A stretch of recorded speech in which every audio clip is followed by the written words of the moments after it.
This is Radio Health Journal. I'm Nancy Benson. This week, how seasonal affective disorder can overtake holiday cheer. Oh no, it's dark again. I always get depressed around this time of year. Holidays are coming up. Everything's going to be terrible. I can't stand my family. This is just going to be the worst. I'm going to hide in my house. Coming up, seasonal affective disorder when Radio Health Journal continues.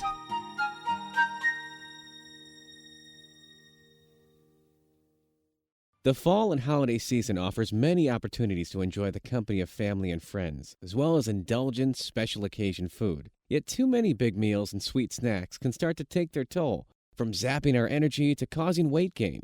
Registered dietitian, award-winning author, and television cooking show host Ellie Krieger has some advice. Before heading out to a party, enjoy a healthy snack with fresh California grapes so that you don't arrive hungry. Consider bringing a bowl of grapes to the buffet table to provide a fresh option to more indulgent party food. Be selective when you do indulge and make sure it is truly fabulous.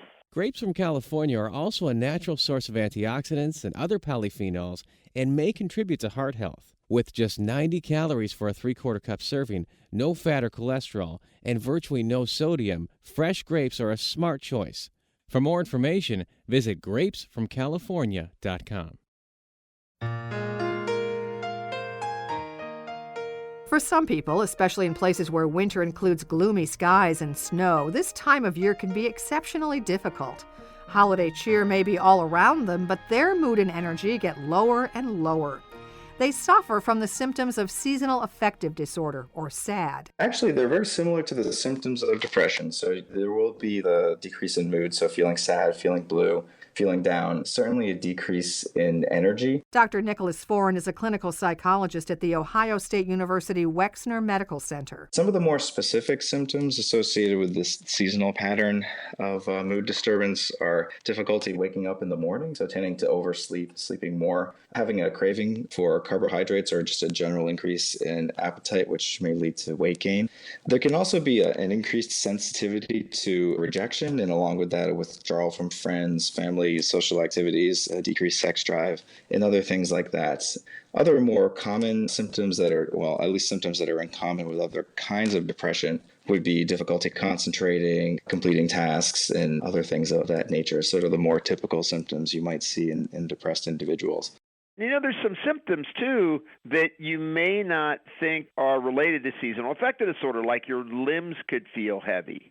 You know, that's kind of interesting, right? That you literally, as a part of this, that you could have, like your legs are moving through quicksand. That's Jim Laval, a clinical pharmacist and nutritionist, and author of the books Your Blood Never Lies and Cracking the Metabolic Code. He says seasonal affective disorder is a function of getting less sun as the days get shorter. What happens is during winter months, when we're not getting as much sun exposure, literally your brain makes more of a certain chemical compound. What ends up happening is you don't have as much available serotonin. So when your serotonin's low, you're going to get more grumpy. You're going to notice yourself be more agitated. You also end up making more melatonin in this situation. So you end up being kind of tired when you wake up in the morning, and you feel fatigued and lethargic through the day. And it really all has to do with the fact that when you're not getting enough sunlight, it alters the neurochemicals in your brain, serotonin being the principal one, and that causes a change in your mood. And as you'd expect, seasonal affective disorder is much worse in areas of the world where there's less sun. The prevalence rates are, it depends on what you consider to be the actual condition, but for seasonal affective disorder itself, it ranges from between around 1% to around 9% in the U.S., and that depends actually how far away from the equator you are. In Florida, it's about 1.4% of people who develop seasonal affective disorder. In Alaska, it's actually 8.9%. And the higher latitudes have higher rates. So in Northern Europe and other places around the world where there's less light around this time of year. I moved from Cincinnati to California. And one of the striking things I noticed was that in general, people were happier in California. And it would be easy to say, oh, well, it's California. But, you know, hey, more traffic, more expensive to live. You wouldn't think necessarily that that's the case, but I'm telling you, I could see a huge difference in people in the winter between here and back in the Midwest, where it gets very dark. The sun doesn't come out a lot during the winter months. Foran says seasonal affective disorder may have an evolutionary purpose. Our caveman ancestors had less food available in the winter, so it made sense to be less active. But now a downturn in a person's mood stands in stark contrast with the holiday cheer we're supposed to be feeling, even if it's not all due to SAD. In my practice, I find that there's more or less an even split between people who are pleased that the holidays are coming around and those people that are quite upset and stressed out about the holidays coming around. You know, a lot of people visit their families, and not everyone has a happy family life. Not everyone enjoys seeing their families. There's also the stress of putting on holiday get-togethers, having people over your house, and you may not, if you're the kind of person who's already depressed or anxious or stressed out for various reasons, this is another burden added on you. So it's really not uncommon for some folks to find this to be quite a difficult time of year. However, people who get the blues every fall like clockwork can do something about it. First, Laval says, get out into the sun whenever it's there. Open the drapes in your house. Block carbs in your diet with kidney bean extract. Consider a winter vacation to a sunny destination. And cuddle a little more with the one you love. That sounds weird, but hugging stimulates your immune system as well as reduces feelings of anxiety and depression. It creates positive moods, by creating different neurochemicals in your brain. So you get the feel-good neurochemicals when you hug and you cuddle. If that doesn't work, Foran says scientists have confirmed the effectiveness of several treatments for seasonal affective disorder. The most studied treatment for seasonal affective disorder is bright light therapy. So there's some evidence that people that are vulnerable to this get their sleep-wake cycles or circadian rhythms a bit offset during these times when it's darker during the morning and during the evenings. And some of that can be corrected by providing bright light in the morning and in the evening. And you can get a light box that will actually provide this light for you. And you use it for about 30 to 60 minutes, sometimes once a day, sometimes twice a day.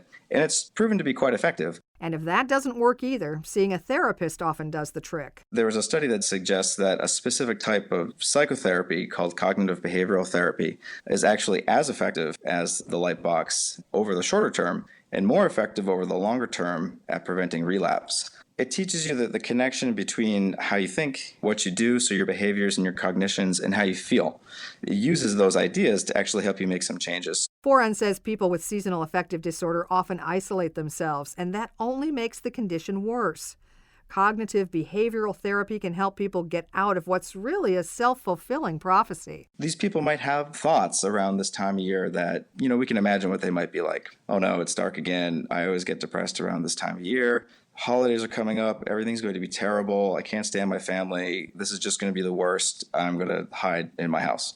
Well, those aren't very helpful. They may or may not be accurate. There may be some thoughts that are relatively biased. There may be some thoughts that aren't quite right.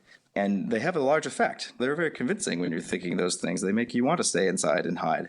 What CBT does is actually teaches you to be a bit more objective about those kinds of thoughts. It actually provides you with some tools to evaluate and see if they actually make sense or if they might be a bit biased. Foran says it's a good idea to be proactive. Get out and do things, and that will fight your urge to stay home and hibernate. It's also likely to make the holidays a little happier for those who've never felt very merry before. You can find out more about all our guests on our website, radiohealthjournal.net. Our production directors are Sean Waldron and Nick Hofstra. I'm Nancy Benson.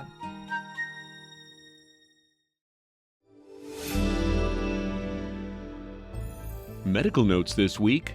Neurologists are warning that Parkinson's disease could soon become pandemic.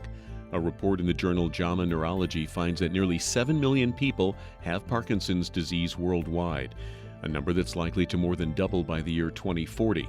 Researchers say that makes Parkinson's the fastest growing neurological disorder, outpacing even Alzheimer's disease. Neurological disorders have become the world's leading cause of disability. Too much stress is bad for our health, but a little bit turns out to be very good at keeping aging cells robust. A study on animals in the journal Cell Reports shows that when aging cells are mildly stressed, they emit signals that keep quality control machinery in the cell working. And this may double the animal's lifespan by preventing the accumulation of damaged proteins that otherwise would lead to a variety of degenerative diseases. And finally, yet another use for Botox, relieving migraines in children and adolescents.